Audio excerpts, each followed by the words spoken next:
کراچی سے خبر شامل کرتے ہیں 9 مئی 2023 کو پاکستان تحریک انصاف کے چیئرمین عمران خان کی گرفتاری پر کراچی کے علاقے میں شاہراہ فیصل پر واقع رینجرز چوکی کو آگ لگانے والے مرکزی ملزمان کو ضلع ایسٹ تھانہ ٹیپو سلطان پولیس اور انٹیلیجنس اداروں نے کارروائی کرتے ہوئے گرفتار کر لیا ہے۔ گرفتار ملزمان کے خلاف تھانہ ٹیپو سلطان میں مقدمہ درج کر کے مزید تفتیش کا آغاز کر دیا گیا ہے۔ مزید دیکھیے کراچی سے ہمارے سٹی رپورٹر جاوید محمود رائیں کی اس رپورٹ میں۔ السلام علیکم، میرا نام عبدالحمید ہے۔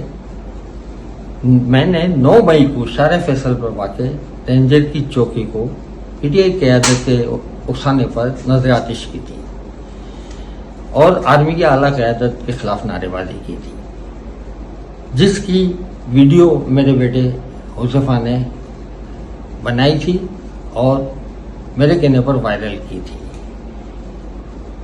جس کے لیے میں شرمندہ ہوں اور معافی چاہتا ہوں اور انصافیوں سے کہتا ہوں کہ لیڈروں کے بہکاوے میں آ کر اس قسم کی شرپسندی سے دور رہیں۔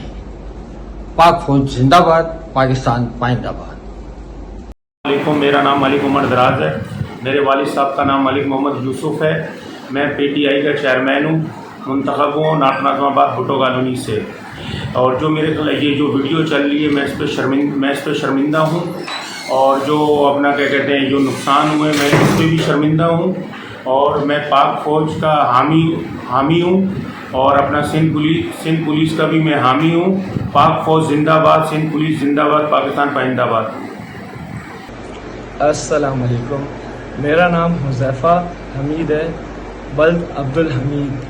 9 مئی کو میرے والد نے پی ٹی آئی کی قیادت کے اکسانے کے اوپر رینجرز چوکی کو آگ لگائی اور میں اس کی ویڈیو بنا رہا تھا۔ اس کے بعد میں نے فوج کے افسران کو گالیاں دی اور پھر کور کمانڈر ہاؤس چلنے کو کہا۔ اس پر میں بے حد شرمندہ ہوں اور میں اپنی دل سے معافی مانگتا ہوں۔ پاک فوج زندہ باد، پاکستان پائندہ باد۔